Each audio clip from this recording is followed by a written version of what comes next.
Good morning, students. This is your biology class, and we are talking about our first chapter, the living bird. Student देखिए, ये एक introductory chapter है जिसमें हम living organisms के बारे में पढ़ने वाले हैं।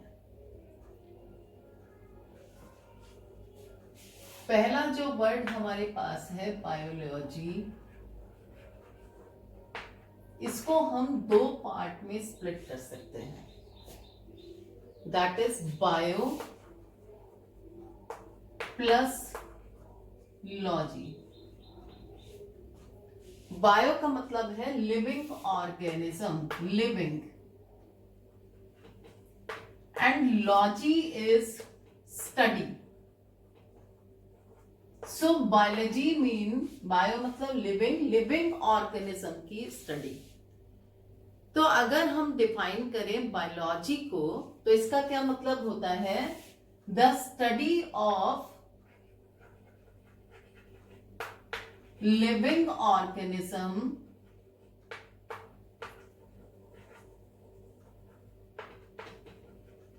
And living processes.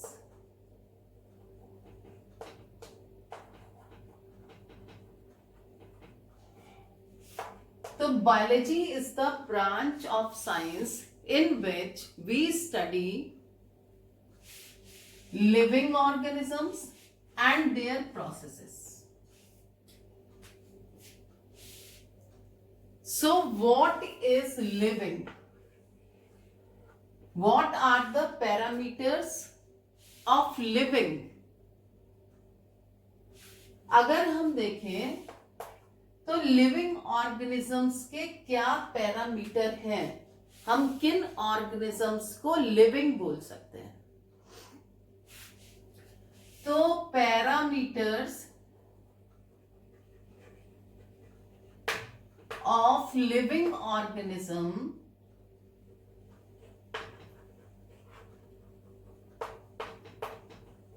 Can be divided into two parts.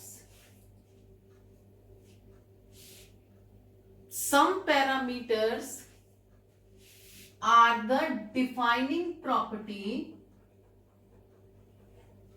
or defining features of living organism. ये जो defining features हैं वो सब living organisms में होते हैं। इसके अलावा वो सभी लिविंग ऑर्गेनिजम्स में है और कोई दूसरे जो ऑब्जेक्ट हैं उस पैरामीटर को फॉलो नहीं करते। वो पैरामीटर्स, हम वो क्राइटेरिया हम उनको डिफाइन करने में नहीं कह सकते। दूसरे यहां पर क्या है? Fundamental features. ये फंडामेंटल फीचर्स में क्या होता है? कुछ एक्सेप्शंस होते हैं जो लिविंग ऑर्गेनिजम्स में भी है और नॉन लिविंग ऑर्गेनिज्म में भी है, या कुछ लिविंग ऑर्गेनिज्म इन पैरामीटर्स को फॉलो नहीं करते। फॉर एग्जाम्पल, अगर हम इसके एग्जाम्पल्स लें तो सबसे पहला एग्जाम्पल देखिए, अगर हम कहते हैं लिविंग ऑर्गेनिजम्स में ग्रोथ,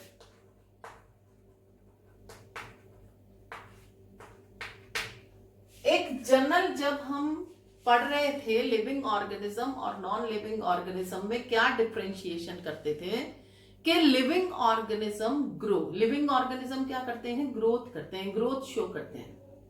अगर हम ग्रोथ को डिफाइन करें तो ग्रोथ क्या है? Irreversible increase in mass, volume, surface area of an object. किसी ऑब्जेक्ट के हम बोल रहे हैं कि ग्रोथ हो रही है, तो ग्रोथ में हम क्या बोलेंगे, उसका मास बढ़ रहा है, उसका वॉल्यूम बढ़ रहा है, या उस ऑब्जेक्ट का सरफेस एरिया में इंक्रीज हो रहा है, तो हम बोलते हैं उस ऑब्जेक्ट की या उस सब्सटेंस की क्या हो रही है, ग्रोथ हो रही है। और जो कैसी है, इरिवर्सिबल। लिविंग ऑर्गेनिजम्स के लिए बोलते हैं कि living organism grow, living organism क्या करते हैं, उनमें ग्रोथ होती है, वो ग्रोथ शो कर रहे हैं। और अगर हम ये ग्रोथ देखें तो ग्रोथ कैसी हो सकती है, extrinsic and intrinsic. Extrinsic growth और intrinsic growth. Extrinsic growth accumulation of different substances on the surface of the body। Extrinsic growth कहां से हो रही है, बाहर से हो रही है, एक्सटर्नल है, और जो सब्सटेंस है वो कहां पर एक्यूमुलेट हो रहा है, आउटसाइड द बॉडी, बॉडी के बाहर। लेकिन जो इंट्रिंसिक ग्रोथ है वो कैसी है, इंटरनल है। अब इंटरनल ग्रोथ कौन शो कर रहा है, living organisms. Intrinsic growth only show living organism.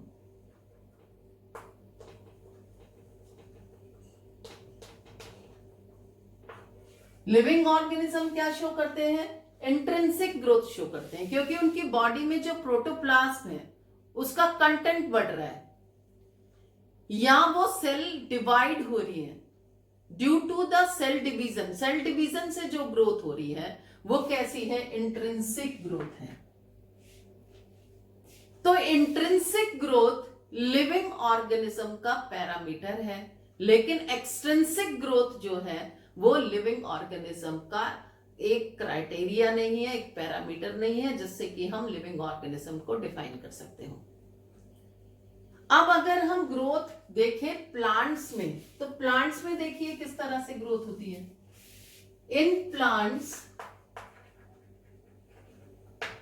Growth कैसी है, लगातार अगर हम देखें थ्रू आउट देयर लाइफ, जो प्लांट सेल्स हैं वो लगातार डिवाइड होती रहती है, और उनके जो पार्ट हैं, प्लांट पार्ट्स हैं, वो लगातार क्या करते रहते हैं, ग्रो करते रहते हैं। तो जो प्लांट में ग्रोथ है वो कैसी है, इनडिटर्मिनेट।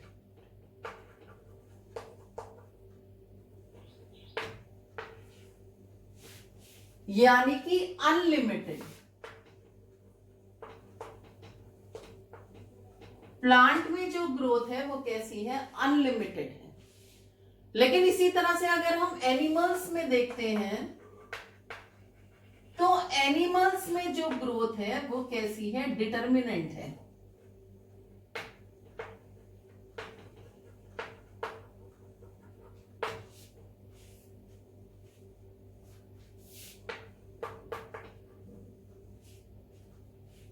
तो एनिमल्स में जो ग्रोथ है वो कैसी है, डिटर्मिनेंट है, क्योंकि ये कैसी है, लिमिटेड। जो एनिमल्स होते हैं वो एक सर्टेन एज के बाद ग्रोथ करना स्टॉप कर देते हैं, ग्रो नहीं करते। तो जो एनिमल्स में ग्रोथ है वो कैसी है, डिटर्मिनेंट है, लेकिन प्लांट्स में कैसी है, इनडिटर्मिनेंट है। और जो लिविंग ऑर्गेनिजम्स हैं वो क्या करते हैं, केवल इंट्रिंसिक ग्रोथ करते हैं, एक्सट्रिंसिक ग्रोथ ये एक नॉन लिविंग ऑर्गेनिज्म की प्रॉपर्टी है। फॉर एग्जाम्पल अगर हम देखें माउंटेन्स, तो वो भी ग्रोथ करते हैं। उनमें भी क्या होता है, जो एक्सटर्नल मटेरियल है उसके ऊपर डिपॉजिट होता रहता है, एक्युमुलेट होता रहता है। इस वजह से माउंटेन क्या करते रहते हैं, ग्रो करते रहते हैं। इसी तरह से अगर हम लेबोरेटरी में कोई क्रिस्टल बना रहे हैं, क्रिस्टल इन लेबोरेटरी, तो भी क्या होगा, वो क्रिस्टल ग्रो करता रहता है, क्योंकि जो आउटर मटेरियल है वो उस पर डिपॉजिट होता रहता है। इसी तरह से अगर हम देखें सैंड माउंट्स, ये भी ग्रो करते रहते हैं, उन पर भी एक्सटर्नल जो सैंड है वो डिपॉजिट होती रहती है, जिससे कि इनकी ग्रोथ होती रहती है।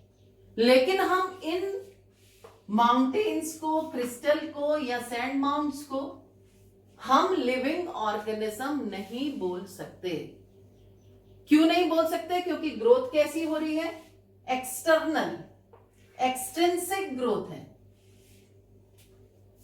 तो growth is not a defining parameter of living organism.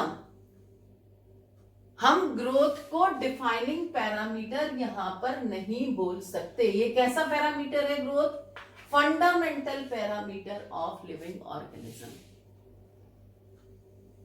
इसी तरह से अगर हम दूसरी प्रॉपर्टी लेते हैं, दैट इज रिप्रोडक्शन।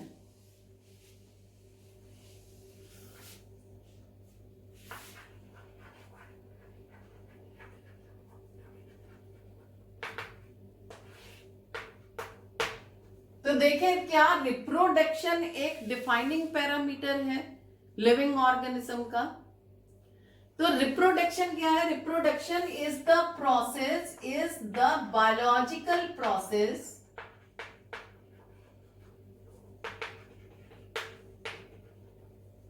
जिसमें एक लिविंग ऑर्गेनिज्म अपनी जैसी प्रोगेनी को प्रोड्यूस करता है। Reproduction is the biological process in which an organism produce progeny of its own kind. अपनी जैसी प्रोगेनी को प्रोड्यूस करता है। हम क्या बोलते हैं उसको? रिप्रोडक्शन। अब हमने पढ़ा था कि रिप्रोडक्शन दो तरह का है, asexual and sexual. In asexual reproduction organism reproduce through mitosis cell division. केवल माइटोसिस सेल डिवीजन से ही ऑर्गेनिज्म रिप्रोड्यूस करता है, अपनी प्रोगेनी को प्रोड्यूस करता है।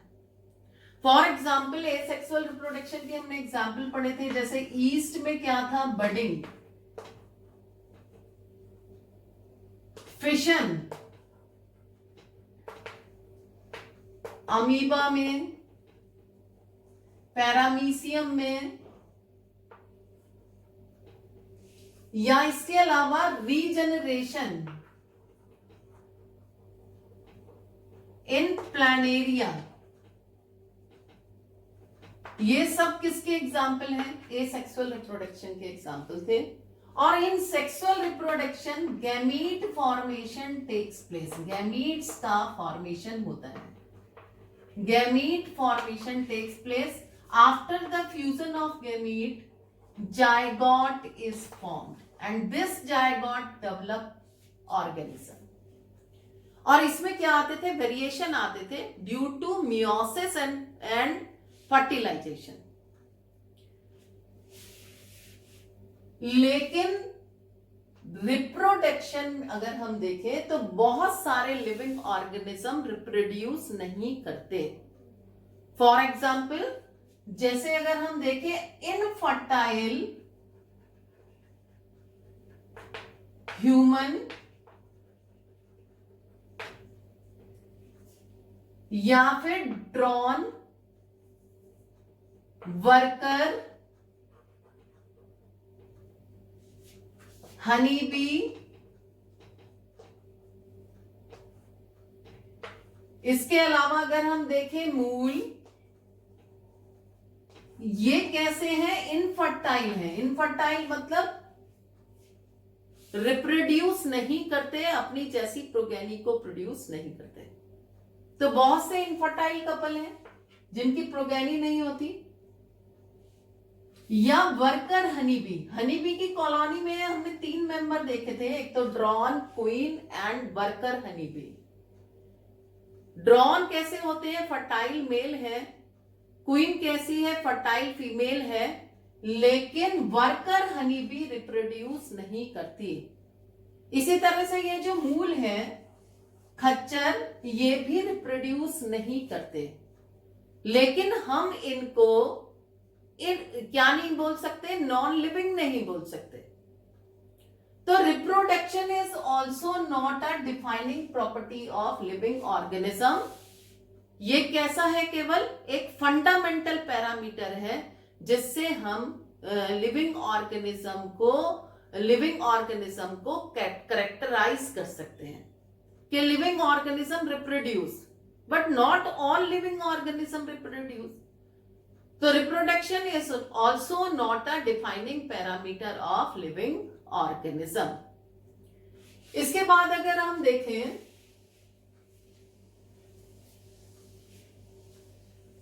Metabolism, next is metabolism. Metabolism क्या है, देखिए, all chemical reactions occur inside the body of an organism is known as metabolic reaction and process is metabolism. Metabolism क्या होता है, जितनी भी केमिकल रिएक्शंस एक लिविंग ऑर्गेनिज्म की बॉडी में हो रही है, और कहां पर हो रही है, प्रोटोप्लाज्म में हो रही है। सेल के जो प्रोटोप्लाज्म है वहां पर मेटाबॉलिक रिएक्शंस हो रही है, उनको हम क्या बोलेंगे, metabolic reactions. All chemical reactions occur inside the body of an organism. और ये जो मेटाबॉलिक रिएक्शंस हैं उनको हम कैसे कैटेगराइज कर सकते हैं, एनाबॉलिक और catabolic. In anabolic reactions simpler substances join to form a complex molecule. जो सिंपलर मॉलिक्यूल हैं वो आपस में कंबाइंड होकर क्या बना रहे हैं, एक कॉम्प्लेक्स मॉलिक्यूल बना रहे हैं, तो इसको हम क्या बोल रहे हैं, एनाबॉलिक रिएक्शंस। और कैटाबॉलिक रिएक्शंस में क्या हो रहा है, कॉम्प्लेक्स मॉलिक्यूल स्प्लिट हो रहा है, जिससे क्या बन रहे हैं, सिंपलर मॉलिक्यूल बन रहे हैं। तो ये दोनों ही रिएक्शंस कहां पर हो रही है, inside our body, inside the body, in protoplasm of cell. इसीलिए हम प्रोटोप्लाज्म को क्या बोलते हैं, living material of the cell, cell का लिविंग मटेरियल बोलते हैं। तो मेटाबॉलिक जो रिएक्शंस हैं वो सभी लिविंग ऑर्गेनिज्म की बॉडी में हो रही है, सेल के अंदर हो रही है। इसलिए metabolism is the defining property of living organism. कोई भी ऐसा लिविंग ऑर्गेनिज्म नहीं है जिसकी बॉडी में मेटाबॉलिक रिएक्शंस नहीं हो रही है। लेकिन अगर हम ये रिएक्शन कहां करा रहे हैं, इन विट्रो, इन विट्रो मतलब outside the body of an organism, body के बाहर करा रहे हैं, सपोज करिए टेस्ट ट्यूब में करा रहे हैं, तो ये रिएक्शन लिविंग नहीं है, तब हम इसको लिविंग नहीं बोल सकते, क्योंकि ये कहां पर हो रही है, टेस्ट ट्यूब के अंदर हो रही है और आउटसाइड द बॉडी, बॉडी के बाहर हो रही है। लेकिन जो रिएक्शन है वो लिविंग है, अगर हम उसको इनविट्रो भी करा रहे हैं तो भी वो लिविंग रिएक्शन है। तो यहां पर हम एक क्राइटेरिया ले सकते हैं कि जो लिविंग ऑर्गेनिज्म होते हैं उनका सेलुलर ऑर्गेनाइजेशन होता है, सेलुलर ऑर्गेनाइजेशन, यानी कि all living organism are made up of cells, compartment like structure, जिसको रॉबर्ट ने देखा था। तो हर लिविंग ऑर्गेनिज्म सेल से मिलकर बना हुआ होता है, और इन सेल के प्रोटोप्लाज्म में, सेल के अंदर जो रिएक्शंस हो रही हैं उसको हम क्या बोल रहे हैं, मेटाबॉलिक रिएक्शंस बोल रहे हैं। अगर हम यूनिसेलुलर ऑर्गेनिजम्स देखें,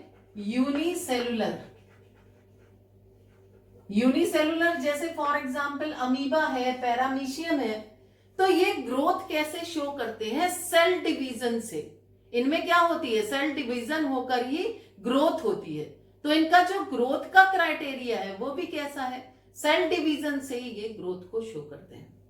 तो यहां पर हम बोल सकते हैं कि जो मेटाबॉलिक रिएक्शंस हैं वो एक लिविंग ऑर्गेनिज्म का ही क्राइटेरिया है और डिफाइनिंग पैरामीटर है।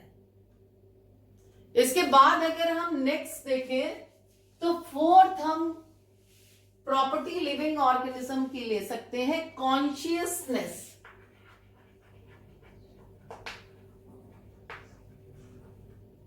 कॉन्शियसनेस, तो देखिए all living organism are conscious. सभी लिविंग ऑर्गेनिज्म कैसे होते हैं? कॉन्शियस होते हैं। उनमें या तो नर्वस सिस्टम होता है और या उनमें केमिकल कोऑर्डिनेशन, यानी कि कोई ना कोई ऐसे केमिकल प्रोड्यूस हो रहे हैं जो कि उसे एक्सटर्नल एनवायरनमेंट के अगेंस्ट कॉन्शियस कर रहे हैं। उसको एक्सटर्नल एनवायरनमेंट को और जो उसका आउटर एम्बियंस है उसके बारे में उसे कॉन्शियस करते हैं। अगर हम यूनिसेलुलर ऑर्गेनिज्म अमीबा का भी एग्जाम्पल लेंगे और उस पर क्या करें, अगर हम टॉर्च से लाइट मारते हैं या उसका जो वाटर है उसमें कोई केमिकल डालते हैं तो वो अपने स्यूडोपोडिया को विड्रॉ कर लेता है। वो उसके अगेंस्ट कैसा हो जाता है? कॉन्शियस हो जाता है। तो हर लिविंग ऑर्गेनिज्म अपने एक्सटर्नल एनवायरनमेंट के अगेंस्ट कैसा होता है? कॉन्शियस होता है। यानी कि consciousness is also the defining property of living organism. Consciousness is also the defining property of living organism. और इसके लिए ऑर्गेनिज्म में या तो नर्वस सिस्टम होता है और या फिर क्या होता है? केमिकल कोऑर्डिनेशन होता है। ह्यूमन बीइंग्स में अगर हम देखें तो ये दोनों ही पार्ट, दोनों ही प्रोसेस बहुत ज्यादा एक्टिव है। और कैसे होते हैं? जो हायर ऑर्गेनिजम्स हैं वो एक्सटर्नल एनवायरनमेंट के प्रति बहुत ज्यादा कॉन्शियस होते हैं। इसी के लिए अपने इंटरनल एनवायरनमेंट को हमेशा क्या करते हैं? एक्सटर्नल एनवायरनमेंट के अगेंस्ट मेंटेन करके रखते हैं। चाहे एक्सटर्नल एनवायरनमेंट कैसा हो जाए, चेंज हो जाए, उसी के अकॉर्डिंग वो अपने इंटरनल एनवायरनमेंट को चेंज कर लेते हैं। इस प्रॉपर्टी को बोलते हैं होमियोस्टेसिस। तो लिविंग ऑर्गेनिज्म में क्या होता है? होमियोस्टेसिस की प्रॉपर्टी होती है, वो अपने इंटरनल एनवायरनमेंट को हमेशा कैसा रखना चाहते हैं? कांस्टेंट रखते हैं, भले ही जो एक्सटर्नल एनवायरनमेंट है, जो उसका सराउंडिंग्स है, उसमें वेरिएशन आ जाए। तो consciousness is also the defining property of living organism. तो हमने देखा कि जो लिविंग, हम अपने प्रीवियस क्लासेस में क्या पढ़ते थे? जब हम डिफरेंस पढ़ते थे लिविंग ऑर्गेनिज्म में और नॉन लिविंग ऑर्गेनिजम्स में, तो हम उसके कुछ क्राइटेरिया, कुछ करेक्टरिस्टिक प्रॉपर्टीज बताते थे। लेकिन अब देखा हमने कि उन प्रॉपर्टीज में से भी, उन करेक्टरिस्टिक प्रॉपर्टीज में से भी कुछ कैसी हैं? डिफाइनिंग प्रॉपर्टीज हैं और कुछ कैसी हैं? फंडामेंटल प्रॉपर्टीज हैं। तो स्टूडेंट्स, आज की इंट्रोडक्शनरी क्लास में हमने पढ़ा parameters of living properties. Living का क्राइटेरिया, अगर हम लिविंग ऑर्गेनिज्म को क्लासिफाई कर रहे हैं तो हमने क्या क्राइटेरिया लिया है, क्या पैरामीटर हमारे पास है जिससे हम एक लिविंग ऑर्गेनिज्म को नॉन लिविंग ऑर्गेनिज्म से डिफरेंशिएट कर सकते हैं।